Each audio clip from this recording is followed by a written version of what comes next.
Are you ready for everything you've been asking for? Are you ready for everything that you have been working, pushing, toiling, seeding, praying for? Are you ready to receive it? Because I know there's a shift that God has allowed to happen where so many people are getting ready to walk into a place that they almost thought was never going to happen. The trials and tribulations, the travailing, man, so many things you have been going through and experiencing, and yet you kept believing in the promise. You kept believing in the dreams, in the prophecies that were given to you.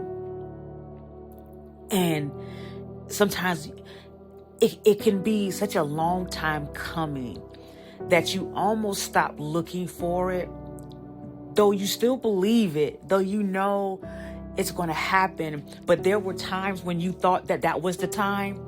You know, that person came and reminded you, that you heard it through a message or a video. You saw something and you believed, hey, this is getting ready to happen for me. This is only to find that you were faced with another trial or just a glimpse of something, and you kept your head down and you continue to fast.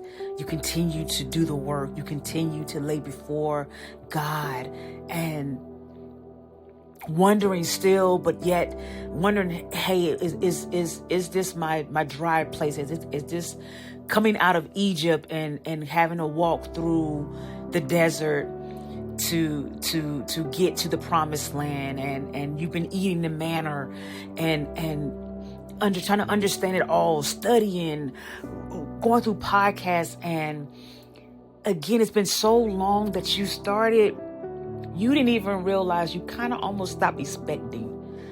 Even though you were saying it, you kind of just, like, because hoping hurts sometimes. Hoping and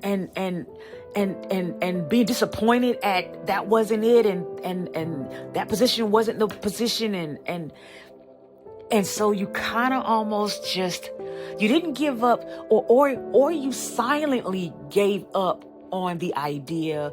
But when somebody would ask, you kind of would say, and I get it, because I've been there. And then all of a sudden, the door opens, and it's far more than what you expected. It's not even what you expected.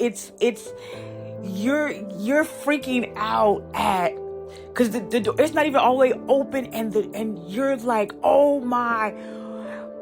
And now everything makes sense. Everything makes sense. You realize what the long nights were for. You realize what the stripping away was. If some of you have been like me, there's been a complete stripping away of years, these last few years, of God taking the very things I had and taking things away slowly from me. And what I realized was He had to get me out of thinking it was me that was doing it. That He wanted to make sure I was not going to take His glory from Him. That I would know and understood who it is that did this thing. And He had to break certain characteristics about me. My identity was in works. So many versions of me had been created through what I had suffered through and gone through in life.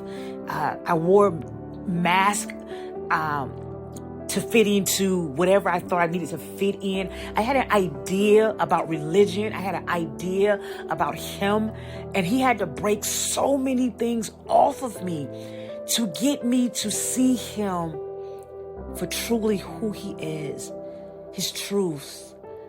And man, to be in a place where I'm a thinker.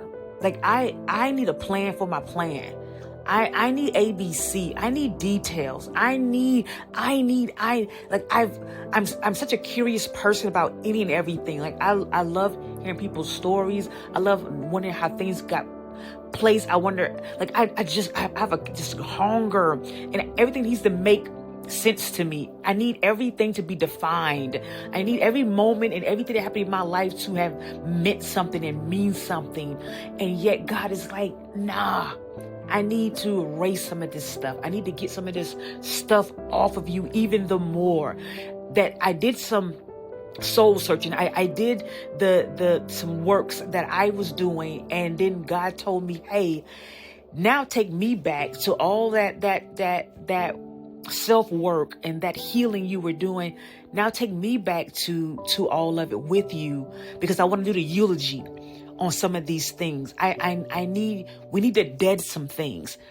And I understand now where he was trying to get me at all the time. For the first time, I don't even have to think, because he made me get to this place where I just totally surrendered it to him. I said, God, you know what? I'm done. He got me. I had to get tired of my tiredness.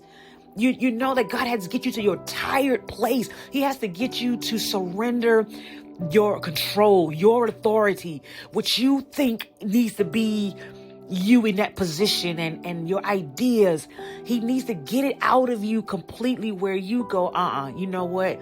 It's too much. God, you have it. I had to relinquish control. I had to relinquish the steering wheel. I had to relinquish what I thought and surrender it to him, because it's too big for me. It's too much for us.